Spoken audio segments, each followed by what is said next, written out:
सूत्र एकाधिकेन विधि से गुणा करने के लिए हमें एक विशेष नियम का ध्यान रखना होता है। मैं उसे आपको मौखिक बोल के बता रहा हूँ कि समान अंकों के बाद शेष अंकों का योग 10 या 10 की घात के रूप में होना चाहिए, तो अपन एकाधिकेन विधि से गुणा कर सकते हैं। जैसे आपको एक सवाल लिया जाए कि 103 गुणा 197। अब अपन यहाँ से देखेंगे कि सामने से इसे एक इसमें भी है, एक इसमें भी है।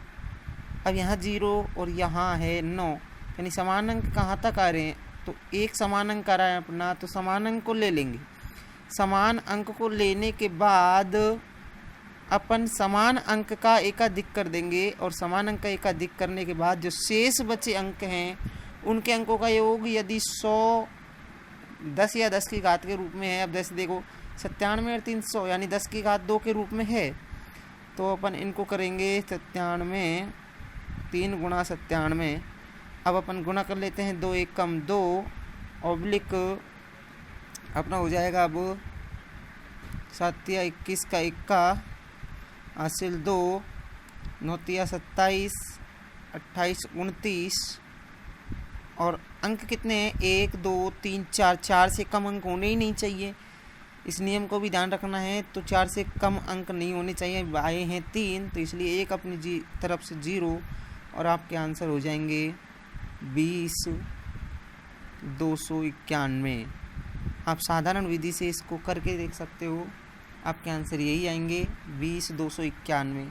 अब ऐसा ही एक सवाल और लिया जाए तो वो अपन ले लेते हैं, चलिए, कि जैसे 54 गुणा 56। अभी मैंने कहा था कि समान अंकों के बाद शेष जो अंक हैं उनका योग 10 या 10 की घात के रूप में होना चाहिए। तो अपन यह सवाल में देखेंगे कि 54 गुणा 56 है, तो दोनों में 5 यहाँ पर भी है, 5 यहाँ पर भी है, फिर इधर 4 और इधर आ रहे हैं अपने कितने 6। तो यानी समान अंक के बाद शेष अंक के बचे 6 और 4, 6 4 10 यानी 10 के रूप में है।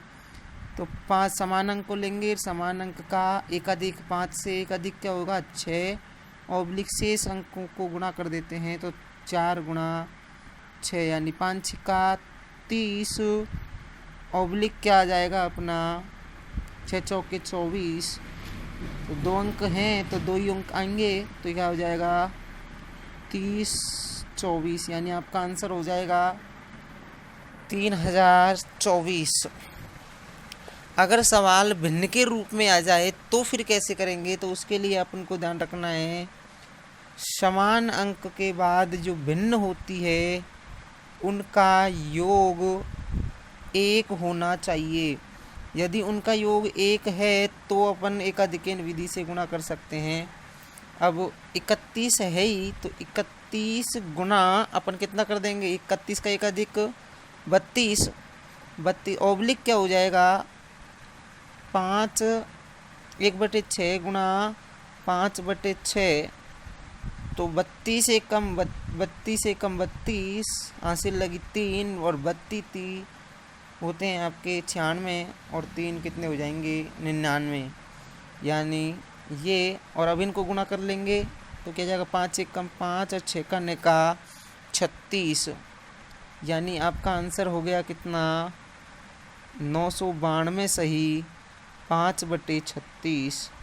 ऐसा ही अगर कोई एक और सवाल लिया जाए, जैसे अपन ले लेते हैं 41 सही 1/5 गुणा 41 सही 4/5।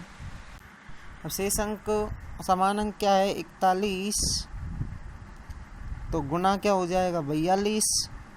अब शेष अंक क्या बचे 1/5 गुणा 4/5, इनको योग कर सकते हैं तो 1 ही आएगा इनका उत्तर देखने पर। अब 42 से कम 42, अब 42 गुणा 4 करते हैं तो अपन देखेंगे कि 42 गुणा 4 यानी 4 दूनी 8, हासिल आपकी लगेगी कितनी, कुछ नहीं, 4 चौके 16।